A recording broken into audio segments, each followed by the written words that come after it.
Hola, buenas tardes de Salamanca, España, a mi video sobre las diferencias culturales entre los Estados Unidos y España.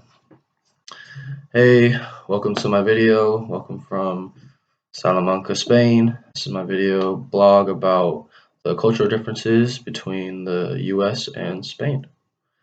So first of all, I wanted to talk a little bit about some patterns that I've seen here in Spain that have been notably different than what we generally see in American society.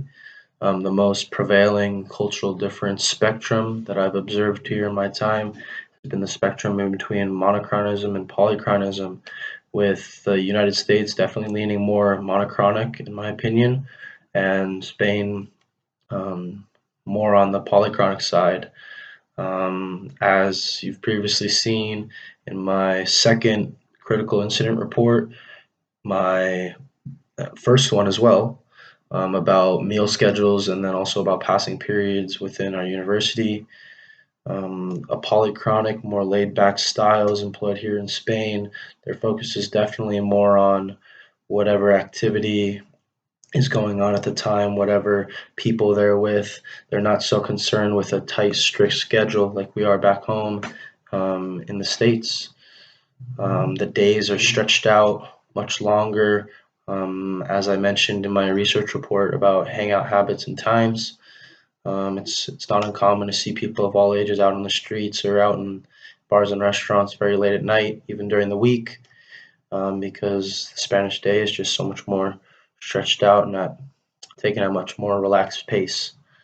Um, as that has to do with how I've been able to resolve that over time, I found myself at times near the beginning of my trip kind of sitting on my hands wondering what to do with this extra time. I don't have a strict schedule to follow like I'm so used to having, being a student athlete back at PACU and having work obligations as well. I'm used to very much a regimented schedule. So I've had to adapt to this here lifestyle in Spain by, taking it a little more slowly, enjoying the city, taking walks, adapting to living a lifestyle more similar to that of a true Spaniard, I suppose. Um, Second thing I wanted to talk about is how has my own cultural comfort zone evolved. Um, and this also links into the third thing I wanted to talk about, which is the pattern of culture shock that I have experienced while here.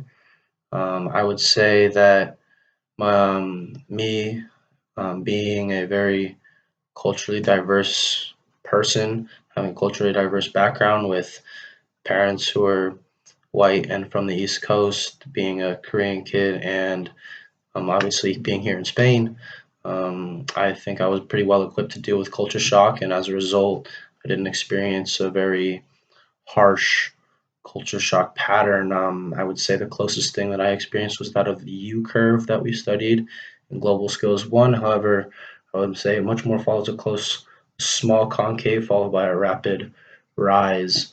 Um, of course, I had to deal with the differences and adapting to that monochronic versus polychronic style of life that I've talked about previously. However, there weren't many other things and challenges that I had encountered along the way. And quite honestly, I was able to adapt to these very quickly. My interaction with people has come honestly easier than expected, given my previous level of language that I already possessed, and like I said, a broad cultural background. I found myself being able to immerse in within Spanish society quite easily. I'm actually more worried about reverse culture shock than the initial shock of landing here in Spain. Um, as to everything else, I've learned to really this class and this course has really taught me to take any difference or startling things that I've found initially here in Spain, such as um, eating dinner at 10:30 p.m. or having no passing periods within classes. Those are both things I referenced in my critical incident reports. Taking those things in stride and taking a step back and looking at them through the lens of our cultural cultural difference spectrums that we learned in Global Skills 1, the monochronic and polychronic spectrum, the change and stability spectrum versus the stability spectrum that I mentioned in my third critical incident report regarding local versus traveling students at university. Taking these differences in stride and recognizing that neither is better or worse, right or wrong, but rather the way that people live and the way that people have been socialized is simply in a different manner, and each way works and functions for each society um, the best that it can for that specific situation. So that's that. Adios.